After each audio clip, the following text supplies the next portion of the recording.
So it goes without saying that you can really write whatever you like, but if you are stuck, this is just a few tips from me.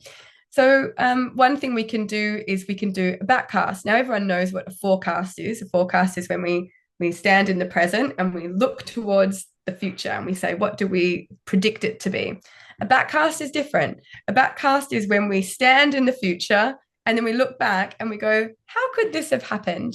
So, what one way to do this is to think about what is the preferred future that you want, and then what belief or behavior change needed to happen in order to make this future occur, and then what needed to happen to cause that, and what needed to happen to cause that. And you could go on ad infinitum. It's a little bit like the futures wheel, but sort of backwards. So that is a little idea that you can have. And if you're still feeling a little bit stuck, oops, here are a few little prompts that you can have. So if you could start with in 2050, looking back on the last 30 years. So you could do something like the history of the future. You could do a day in the life. I wake up in my apartment and my blah, blah, blah, blah.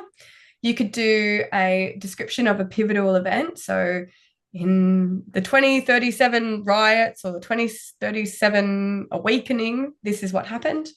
You can do something really straight. So in the future, I see is one where X, or you could even write a letter to your future self. And just a fun fact, I do this exercise with all my students every year. And one year, a student wrote a future from the perspective of a carrot and got great marks. So please feel free to be as creative as possible.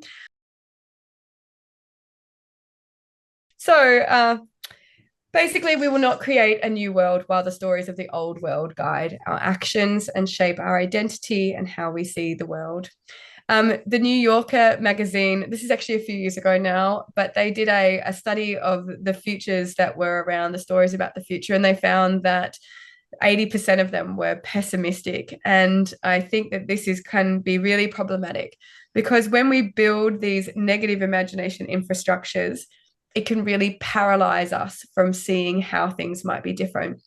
So I just wanted to say, I really encourage you to go through the stories on the website, to be inspired by the stories that are different from the ones that you imagine, but also to be comforted by the ones that are similar.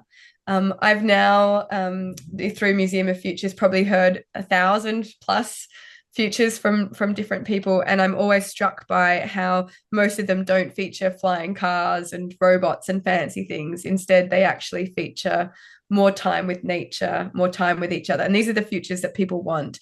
And that seems like such an easy thing for us to get. The added bonus is that if you do engage with positive futures, in futures that are about transformation, something kind of cool will happen in our brain.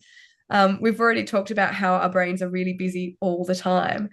But so we have kind of selective attention biases or confirmation biases of what we're thinking. So if you read transformative futures, they are in your mind. When you go out into the world, you will start to see the seeds of that future, and then we can kind of nourish them and kind of grow them.